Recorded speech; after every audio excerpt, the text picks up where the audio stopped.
پائیں، اس لیے کہ آپ جب منتشر ہوں گے تو آپ کی قوت ختم ہو جائے گی، آپ کی شوقت ٹوٹ جائے گی،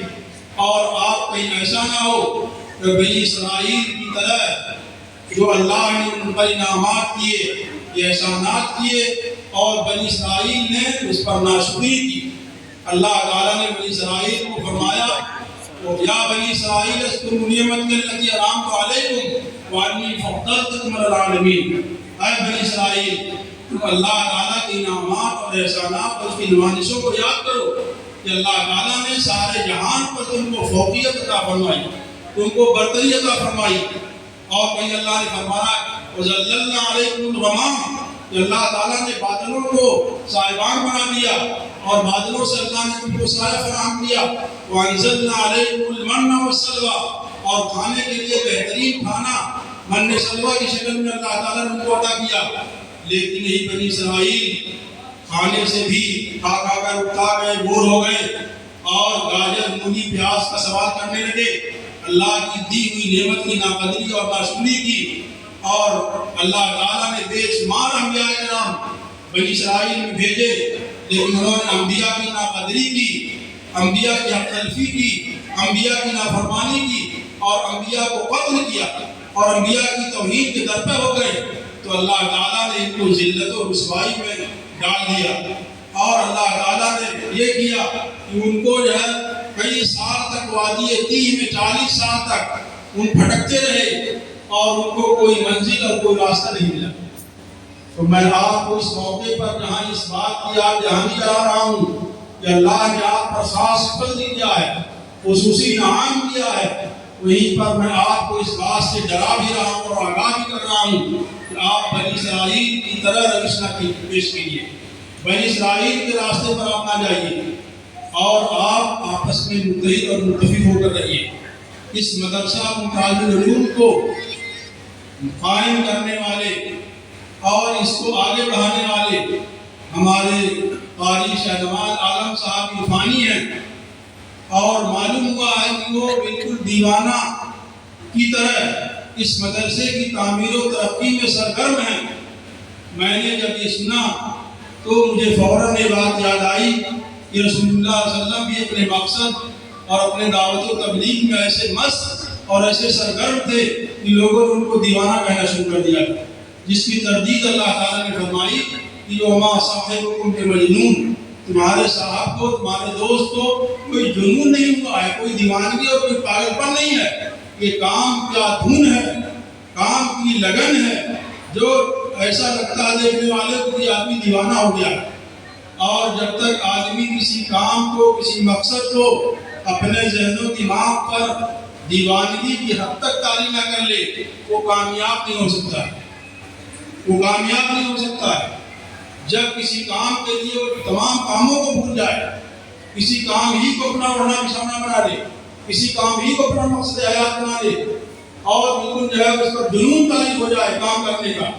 جس کو کہتے ہیں بھوت سوار ہو جائے، اگر یہ کیفیت پیدا ہو جائے تو ایسا انسان دنیا کی نگاہ میں تو پاگل اور دیوانہ نظر آتا ہے، لیکن وہ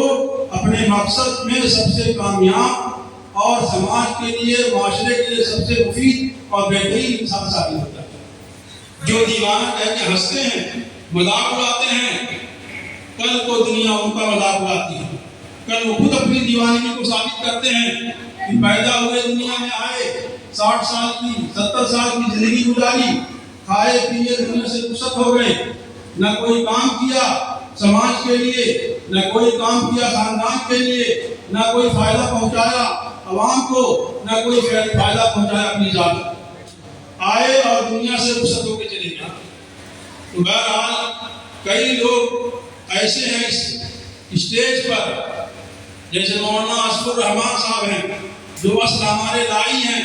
اور انہی کے رابطے سے مفتی دلشاد صاحب سے رابطہ ہوا اور ان کا خطاب آپ نے سنا۔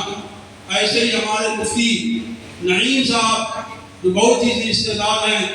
وہ یہاں پر تشریف فرما ہیں، اور ایسے ہی مدرسے کے اور بھی ذمہ دار اور اکابر یہاں پر موجود ہیں جن کا نام شمار کرنے میں بڑا وقت لگے گا۔ بہرحال آپ کے جلسہ جو سیرت کے عنوان سے ہو رہا ہے، اور ایک خاص پس منظر میں ہو رہا ہے۔ ہم دیکھتے ہیں کہ آئے دن ہمارے دشمنان اسلام، ہمارے پیغمبر اسلام، محسن انسانیت، محسن عالم، سرور کائنات، فخر موجودات صلی اللہ علیہ وسلم کی شان میں گستاخی کرتے رہتے ہیں، آئے دن بکواس کرتے ہیں، آئے دن بدتمیزیاں کرتے ہیں اور نازیبا کلمات کہتے ہیں، ایسی باتیں کہتے ہیں کہ زبان پر لانا بھی زبان کو لانا گوارا نہیں ہے اور ایک صاحب ایمان کا وہ کام نہیں ہو سکتا ہے۔ ایسے بکواس کرتے ہیں۔ اور افسوس کی بات یہ ہے کہ ایسے واقعات پہلے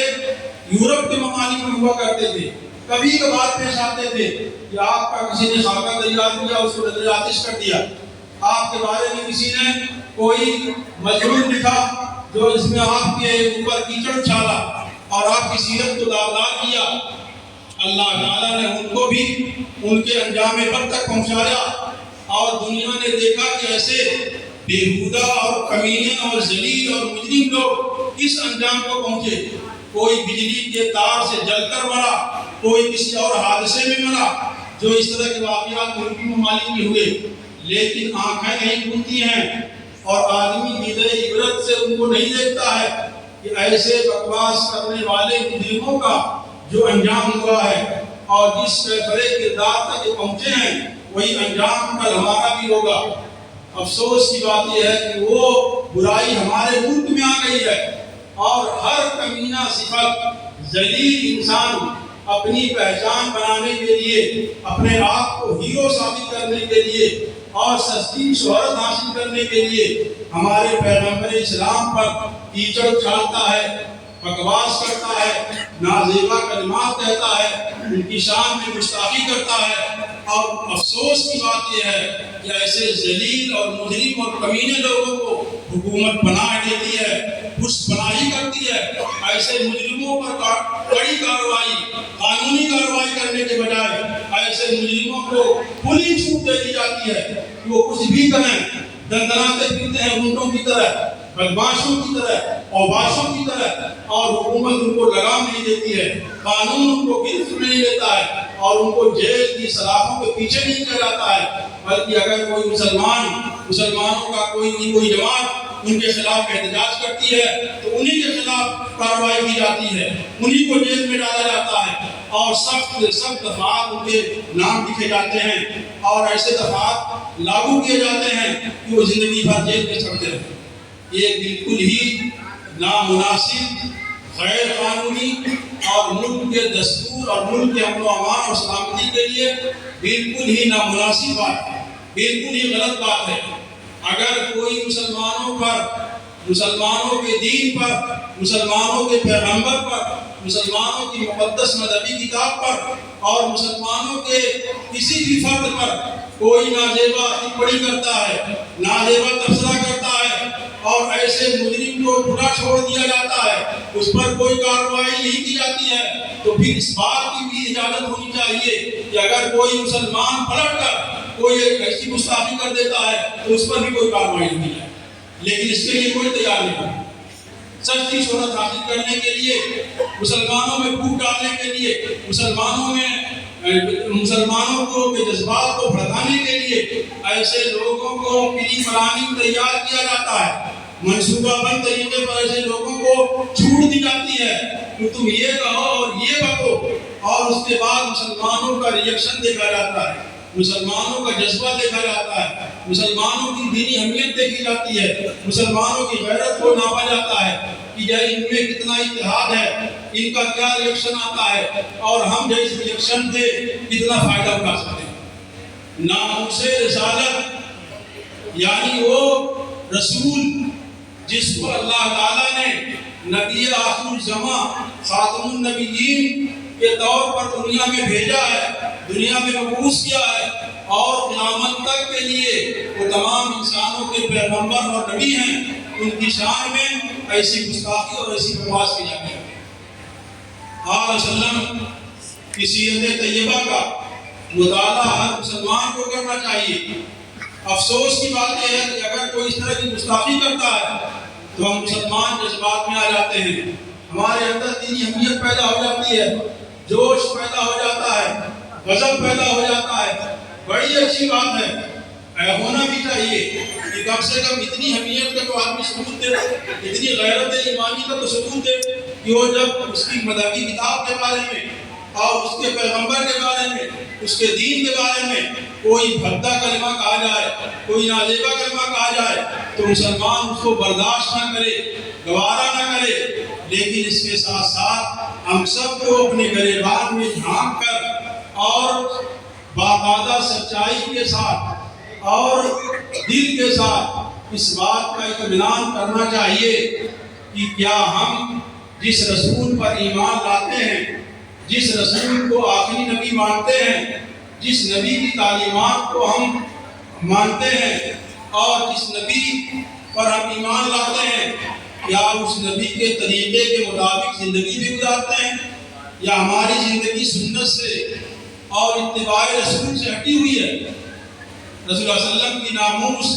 آپ صلی اللہ علیہ وسلم کی عزت و آبرو ایسی ہے کہ مسلمان کو اس پر قربان ہو جانا چاہیے۔ خود رسول اللہ صلی اللہ علیہ وسلم نے فرما دیا ہے، لا یؤمن احدکم حتی اکون احب الیہ من والدہ وولدہ والناس اجمعین۔ تم میں سے وہ آدمی صاحب ایمان نہیں ہو سکتا ہے جب تک کہ میں اس کے نزدیک اس کے والدین سے،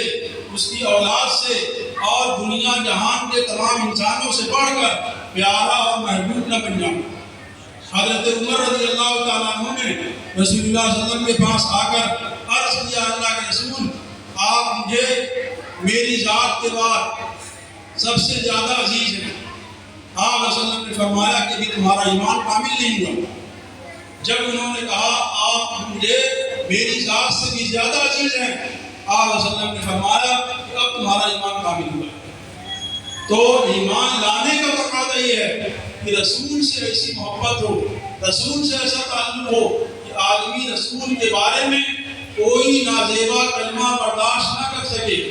رسول کی سنتوں کا جنازہ نکالا جائے، رسول کی تعلیمات کو مذاق اٹھایا جائے اور رسول اللہ صلی اللہ علیہ وسلم کے جو احکام ہیں ان کی پامالی کی جائے۔ ایک مسلمان اس کو قطعی برداشت نہ کرے۔ لیکن ہو کیا رہا ہے، ہمارے نوجوانوں کا ایک بڑا طبقہ ہے جو سیرت سے بالکل ہی ناواقف ہے۔ BA کر لیا، PhD کر لی، MA کر لیا، اصلی تعلیم اور اصلی ڈگریاں حاصل کر لی، لیکن جب پوچھا جاتا ہے کہ آپ کے رسول کون ہیں، آپ کے نبی کون ہیں، تو نبی کا نام اس کو معلوم نہیں۔ ایسے افسوسناک واقعات پیش آ رہے ہیں۔ ہم اپنے بچوں کو اسکولوں میں تعلیم دلاتے ہیں، اپنی بچیوں کو اسکولوں میں تعلیم دلاتے ہیں، ان کو ہائی اسکول پاس کراتے ہیں، ان کو گریجویشن کراتے ہیں، ان کو BA اور MA کراتے ہیں، ان کو آگے کی تعلیم دیتے ہیں، ان کو ڈاکٹر اور انجینئر بناتے ہیں۔ سب کچھ بنائیے، بڑی اچھی بات ہے، اسلام میں کوئی پابندی نہیں ہے، لیکن اس سے پہلے ان کو